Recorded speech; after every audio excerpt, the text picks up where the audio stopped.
ઉપર એ જ પોઝિશનમાં સ્ટેચ્યુ કરે ને જેમ એવા જ તમારા આત્મપ્રદેશો ઉપર ગોઠવાઈ જાય. એટલે મોક્ષમાં આપણા આત્મપ્રદેશો જુદી જુદી આકૃતિમાં હોય, જ્યારે તીર્થંકરનો આત્મા હોય તો આ બે જ આકૃતિમાં. ફોલો નો અધર. નિર્વાણ કાળે આ બે જ આકૃતિમાં ભગવાન સ્થિર થઈ જાય. એ ગો દોહિકા આસન એ કેવળ જ્ઞાન. We are mixing up. This is નિર્વાણ. કેવળ જ્ઞાન ગો દોહિકા આસન છે. ત્યારે કોઈ પણ આસન હોય, ભગવાન ચાલતા હોય એવી પણ કોઈ વખત પ્રતિમાજી બનાવે છે. આપણે ધર્મ ચક્ર એમાં છે ને, આખું ચાલતા ભગવાન બતાવ્યા છે. પણ આપણે મોક્ષમાં જતી વખતે જે આકૃતિ છે એ આ બે જ છે. તો આપણે આ બંને નિર્વાણનો સમય થયો ને, અપાપા નગરીમાં જ્યારે ભગવાને અંતિમ દેશા આપી, પછી હસ્તિપાળ રાજાના શાળામાં ગયા અને ભગવાન પદ્માસનમાં બેસી ગયા. કારણ કે નિર્વાણ સમય નજીક જાણીને. તો કયા ભગવાન કયા આસનમાં ગયા એ ખબર છે? મહાવીર સ્વામી અને આદિનાથ બે જ પદ્માસનમાં. શી નોઝ વેલ વર્સ્ડ. બે જ પદ્માસનમાં ગયા. બાકીના બધા બચલા 22 ભગવાન કાઉસક મુદ્રામાં ગયા. Okay, next slide. એક મિનિટ, આ જરા વાંચી લે. દ્રવ્ય નિક્ષેપ આમ છે. પૂર્વભવોની જાણકારી. કરેક્ટ. પૂર્વભવોની જાણકારી એટલે નૈસારથી માંડીને જ્યારે ભગવાનનો 26મો ભવ હતો ને, એ બધા પૂર્વભવો. પછી ભગવાનનું ચ્યવન થયું એટલે ચ્યવનને વિશે જાણકારી. પછી જન્મ અને દીક્ષા, આ બધી જાણકારી એટલે શું થશે? દ્રવ્ય નિક્ષેપ. અને પછી કેવળ જ્ઞાન ક્યાં મૂક્યું? ભાવ નિક્ષેપમાં. અને પાછું નિર્વાણ કલ્યાણ ક્યાં મૂક્યું? દ્રવ્યમાં. બેઠું બધાને. આ પ્રભુના 9 અંગની પૂજાની કાંઈક વિશેષ વિચારણા કરવી છે કે 9 અંગ એ 9 નિધિ સમાન છે. નિધિ એટલે ભંડાર. ભંડાર તો 9 નિધિ સમાન છે. એક એક અંગ એક ભંડાર સમાન છે અને ખુલ્લા મૂકેલા છે. આપણને માત્ર એમાંથી લેતા આવડવું જોઈએ. ગુણોના ભંડાર છે. એ ગુણોના ભંડારમાંથી આપણે કંઈ માગીએ નહીં ને પેટી ખુલ્લી હોય પણ આમ હાથ મૂકીને આમ લઈએ નહીં તો કંઈ હાથમાં આવી જાય. તો આપણે હવે જ્યારે પૂજા કરીએ ત્યારે આ ગુણ નિધિમાંથી કાંઈક અંશિક ગુણ રોજ 1 સોના મોર લઈ આવવાનું. ખ્યાલ આવ્યો? એક પૂજારી હતો, રોજ ભક્તિ કરતો. તે દોકડિયા પાર્શ્વનાથ અને પ્લસ ગાંભુમાં ગંભીરા પાર્શ્વનાથ, બંનેમાં આ જ ઇતિહાસ છે. રોજ એક દોકડો મળતો એટલે દોકડિયા પાર્શ્વનાથ. આપણે ભગવાન પાસે બોલો આવું સોનામોર મળે તો રોજ આપે છે. 9 સોનામોર આપે છે. 9 ગુણોમાંથી પણ લેતા આવડવું જોઈએ. તો આપણે કાંઈક એમાં વિચારણા કરીએ.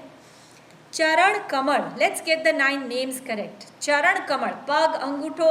બાળકોને શીખવાડવા માટે પણ યુઝ ધ રાઇટ ટર્મિનોલોજી. અંગૂઠો ના બોલશો, જમણા અંગૂઠે કર નહીં. ચરણ કમળ. પછી જાનું, વીર વિજયજી મહારાજ સાહેબના દુહા છે એના જ શબ્દો, પણ ઢીંચણ ના બોલશો. ઓકે. પછી કર કાંડેના બદલે કર કમળ. ઓકે. કર કમળ એટલે હાથ. પછી ખંદ, ખંદ અથવા સ્કંદ. પછી શિરશિખા, ભાલ. પછી કંઠ, હૃદય કમળ અને નાભી કમળ.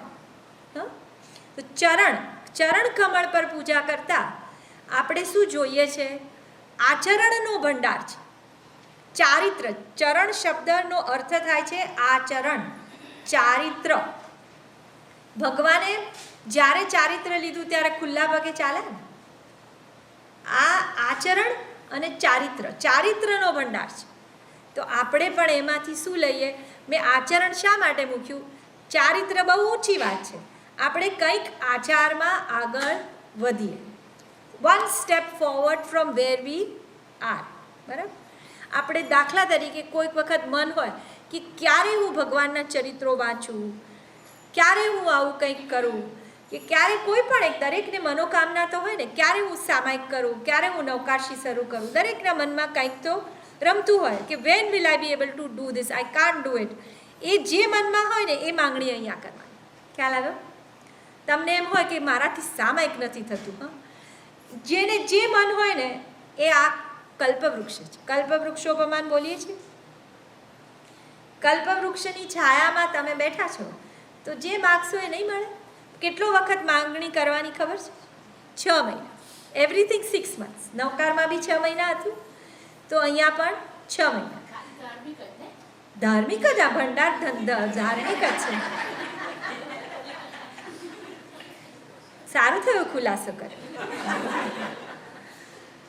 મારે કેવું ના પડ્યું. આચરણનો ભંડાર છે, એમાંથી આપણે શું જોઈએ છે કે આચારમાં હું કેમ એક આગળ ડગલું ભરું. અને 6 મહિનામાં તમને જે સંકલ્પ કર્યો છે ને, મને કીપ સમથિંગ ઇન માઇન્ડ કે હું આ ક્યારે કરું, તો એ તમે જે સંકલ્પ કરશો ને you will get it. Okay? એવી રીતે હું આ નવેનું કહું છું, ડોન્ટ સિલેક્ટ ઓલ. આપણે એક જ સોનામોર, ભલે 9 નથી લઈ આવી ઘરે, એક લઈ આવીએ, પણ concentrate on one such quality. Okay? એ તમારે 6 મહિના પૂજા કરવાની 9 અંગે, પણ એ અંગ ઉપર ખાસ અટકી ભાવી અને પછી ઘરે આવવાનું અને જોવાનું કે ક્યારે અને કેટલી જલ્દી આપણી અંદર એક ગુણ આવી જાય છે. હવે જાનુમાં છે આળસ ત્યાગ, એટલે અપ્રમત્ત ત્યાગ. જાનુ બળે કાઉસગ રહ્યા વિચર્યા દેશ, ખડા ખડા કેવળ લયું પૂજો જાનુ નરેશ. તો આ અપ્રમત્ત દશા બતાવે છે. ભગવાન મહાવીર સ્વામીનો પ્રમાદ કાળ કેટલો?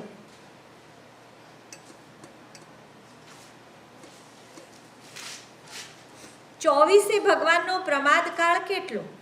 દીક્ષા લીધા પછી. હા, અંતર્મુહૂર્તનો ભગવાન મહાવીર સ્વામીનો પ્રમાદ કાળ એટલે પાછા પગ વાળીને બેઠા નથી, પણ એક ઝોકું આવી ગયેલું છે. હા, અંતર્મુહૂર્ત એટલે 48, 2 ઘડી. પહેલા ભગવાનનું અહોરાત્રિ, એક દિવસ અને એક રાત એટલે 24 કલાક. અહોરાત્રિ એટલે 24 નો અહો અને આખી રાત્રિ એટલે 24 કલાક. હા, રાઈટ. અને બાકીના 22 તીર્થંકરો અપ્રમત્ત, બિલકુલ પ્રમાદ નથી કર્યો. તો એવા આ તીર્થંકરોની આપણે પૂજા કરતા આપણે શું માગવું છે? આપણને જેમાં આળસ આવે છે ને એ આળસ ત્યાગ. પહેલામાં આપણને કરવું છે પણ એમાં કદાચ સંજોગ નથી.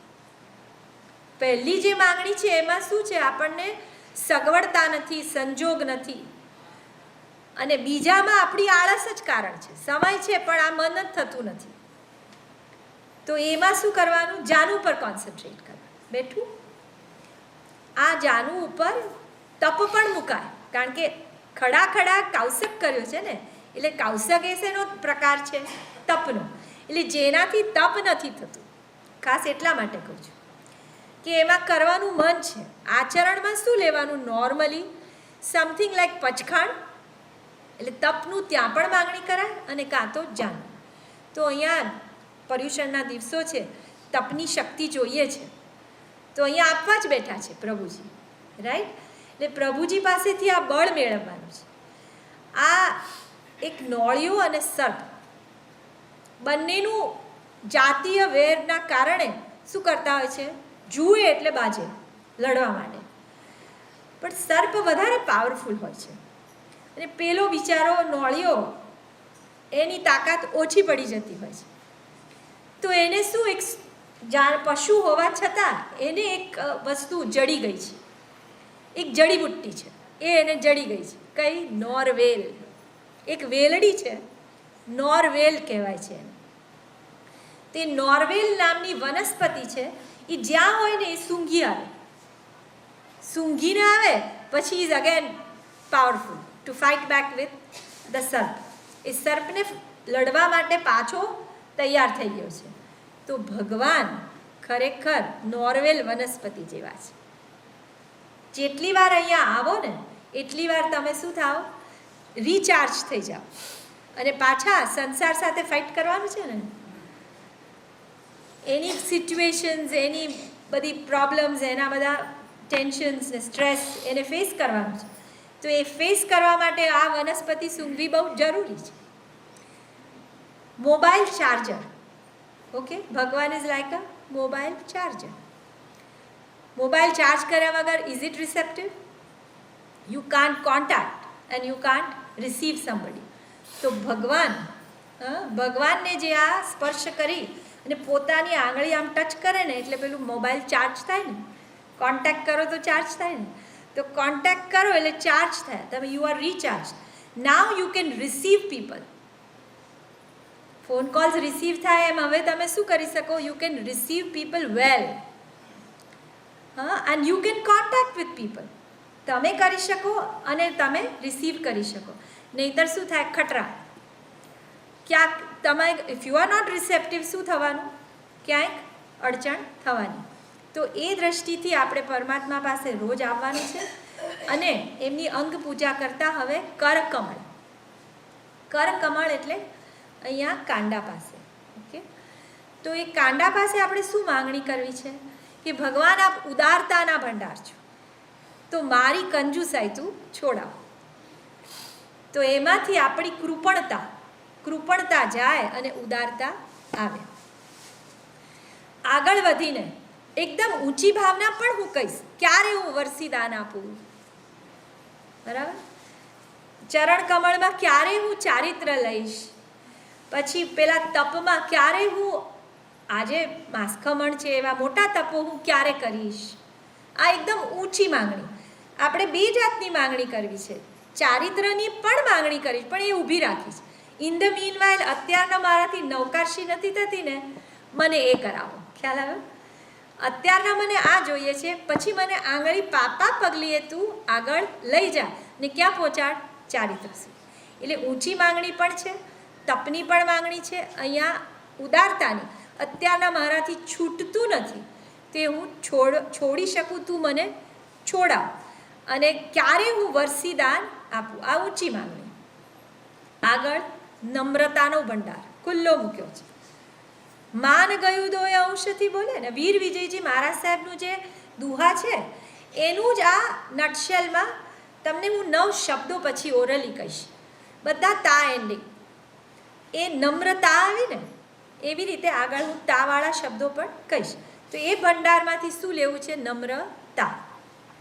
તો એ નમ્રતા ગુણ પરમાત્મા મને આપજો. પછી શીર્ષિખામાં મને વિવેક ગુણ આપજો. વિનય પછી શું આવે? તરત વિવેક. વિનય હોય ને વિવેક ના હોય તોય ના ચાલે. વિવેક કરવા જઈએ અને વિનય ના હોય તો પણ ના ચાલે. સિક્કાની બે બાજુ છે. તો એ વિવેક ગુણ છે ને એટલે મને હંમેશા let me be Mrs right and Mr right. બેઠું, you are doing the right things at the right time in the right way. This is vivek. અને એ જ ઔચિત્ય છે. ઔચિત્ય આપણે 2-3 વખત આપણે ઔચિત્યની વાત કરી. એ બહુ ઇમ્પોર્ટન્ટ ગુણ છે અને પાયાનો ગુણ છે. સાવ બેસિક, પાયાનો, પ્રાથમિક. એને હું એક જ શબ્દમાં વર્ણવું છું કે you are Mrs right because you don't do nothing wrong. એટલે તમને ક્યારે કોણે શું કહેવું, કઈ રીતે કહેવું, બધાની વચ્ચે કહેવું કે એકલાને કહેવું, એ બધું, અથવા કહેવું કે ના કહેવું, બધું you can decide right if this is ઠેકાણે. બરાબર? એટલે વિવેક ક્યાં છે? મગજમાં. બરાબર એ વખતે પ્રેઝન્સ ઓફ માઇન્ડ હોવું જોઈએ ને. તો મારાથી બોલાઈ ગયું, મારાથી કહેવાઈ ગયું, મારું ભાવ નહોતો, પણ આ ક્યાં હતું તમારું? ફોલો. એટલે ટુ ઇવન કોઈ સાચા ગુરુની શોધ હોય દાખલા તરીકે, હા, એટલે આ બધું હાયર થિંગ્સમાં પણ એપ્લિકેબલ, ડે ટુ ડેમાં પણ, plus in the long run તમને કોઈ ગુરુની શોધ છે. ઓકે, તો એમાં પણ વિવેક નહીં જોઈએ? બહુ મોટો વિવેક જોઈશે. કયા ગુરુ, લાકડાની નાવ છે કે લોખંડની નાવ છે? બેસતા પહેલાં વિચારવું પડે ને. તો ગુરુની શોધમાં પણ આ ગુણ જોઈએ કે ભાઈ મને બરોબર let me choose the right guru, right kalyan mitra. આવું તો કેટલા ફેઝિસ ઓફ લાઈફમાં you want to take right decisions, right. So વિવેક શક્તિ.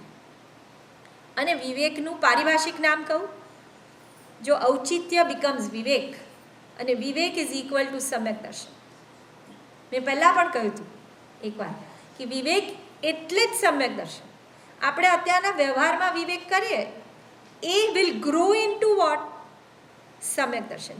ત્યારે તમે કુદેવ અને કુરુથી સુદેવ અને સુગુરુને ડિફરન્શિએટ કરી શકશો. માટે વિવેક ઇઝ નથિંગ બટ સમ્યક દર્શન in the true form. Small ફોર્મમાં તો ડે ટુ ડેમાં જે આપણે વિવેક કરીએ તે. ભાલ, ભાલ ઉપર પૂજા કરતા ત્યાં આગળ પુણ્યનો ભંડાર ખુલ્લો મૂક્યો છે. તીર્થંકર પદ પુણ્યથી, તો પુણ્ય રાશિ ખુલ્લી મૂકી છે. હે ભગવાન, મને એવું પુણ્ય હોજો કે જય વિહરાયમાં જે માંગણીઓ કરી છે ને એ અમુક તો પુણ્યથી મળે છે. સુહગુરુ જોગો, સદગુરુનો યોગ થાય. પહેલાં યોગ થશે પછી વિવેક કરશું ને. એટલે પુણ્યથી યોગ મળે છે, પુણ્યથી ભેટો થાય છે. તો જ્યાં દેવ, ગુરુ અને ધર્મ આ ત્રણેય વસ્તુઓનો યોગ થવા માટે પુણ્ય તો જોઈશે જ. તો એ પુણ્ય મને હોજો. મધુરતા, મધુરતાનો ભંડાર છે. આપણે કેવા છીએ? કટુતાના ભંડાર. ક્યાંક કડવાશ એવી આવી જાય કે કોઈકને એવી સોસરી ઉતરી જાય. આ કૈકૈના બે બહેન કેવા ગયા? મહાભારત સર્જાઈ ગયું. તો મધુરતાના ભંડારમાંથી હું હંમેશા મિતભાષી, પ્રિયભાષી, હિત, મિત અને પ્રિય. સત્ય તો હોવું જ જોઈએ. હિત, મિત અને પ્રિય. આ સત્ય વચન માટે એક બહુ સરસ વાર્તા આવે છે. મારે કહેવાનો સમય નથી, ઘણો લાંબી છે, પણ હું I will recommend a book. તમે ખાસ એ મંગાવજો. તમારે અહીંયા ફિલાડેલ્ફિયામાં મારા કઝિન છે દિલીપભાઈ વિશા, જૈનાના આપણા પ્રેસિડેન્ટ હતા ને, એમને ત્યાં એમના જ બાપુજીએ લખેલી 108 ચમકતા હીરા, અને બીજી બુક છે 108 ચમકતા સિતારા. આ બંને બુક્સમાં એટલી બધી શોર્ટ્સ, ગઈકાલે જે મેતારજ મુનિ મેં કહ્યું હતું કે વાંચજો. હવે તમે ક્યાં શોધવા જશો? તો you might as well order these books for the Sangh or for the library. લાઇબ્રેરીમાં મંગાવો તો સર્ક્યુલેટ કરો, પર્સનલી મંગાવો, જે કરવું હોય. બાળકો માટે તો ઇટ્સ વેરી ગુડ. એનું ઇંગ્લિશ ટ્રાન્સલેશન મેં ઘણા વખતથી કરાવવા માંગ્યું છે પણ થયું નથી. પણ તો છોકરાઓ જાત મેળે વાંચી લે. પણ આ વાર્તા કેટલી શોર્ટ છે, 2 પાના 3 પાનાની વાર્તા છે. અને ઓલ ધ નોન કેરેક્ટર્સ, અહીંયા જેટલા નામો બોલીએ ને એ બધા, હું હમણાં હવે ઘણા નામ બોલવાની છું, 13 નામ બોલવાની છું. 13 નામની એકે વાર્તા નહીં કરું, તમને હું કહીશ લખી લો, ઓકે? અને તમે એ ચોપડી મંગાવો અને એમાં વાંચો. હા, તો વૈભવી, પુણ્ય, પછી મધુ. હા, હંસ રાજા લખજો. હું બધાના, હા, 108 ચમકતા હીરા અને બીજું છે 108 ચમકતા સિતારા. હવે એની અંદર આ હંસ રાજા આવે છે, એની સરસ વાર્તા છે, વાંચજો. સત્ય કથા માટે આપણે જોઈએ છે અત્યારના કેવી? હિત, મિત અને પ્રિય, હિતકારી વચન જોઈએ. બીજાનું આત્મહિત, એને પૈસાનું હિત થાય, તું તારે આ જોબ છોડીને આમાં બેસી જાને, આવી સલાહો આપણે નથી આપવી. અથવા કોઈનું મેરેજ બ્યુરો આનું ગોઠવી દીધું, આ એનું હિત કર્યું. સાંસારિક હિત નથી જોવાનું કે જો અમે 2 જણાને કેવા મેળવી આપ્યા, બિચારાનું ઠેકાણું પાડી દીધું, પૈસાથી ઠેકાણું કે આ રીતે ઠેકાણું. એ હિત નથી, હિતકારી વચન નથી. કોઈએ બહુ આર્ગ્યુ કર્યું હતું આ દેશમાં એક ઠેકાણે કે જૈનેતરને પરણે એના કરતાં કોઈ જૈન બતાવી દેવું શું ખોટું? તો નો, તમને આંખ નીચે હોય, જેને કહેવાય ને આમ આંખ નીચે હોય કે આ જ વ્યક્તિ બરોબર લાગે છે આના માટે, તો પણ મગનું નામ મરી નહીં બોલવાનું.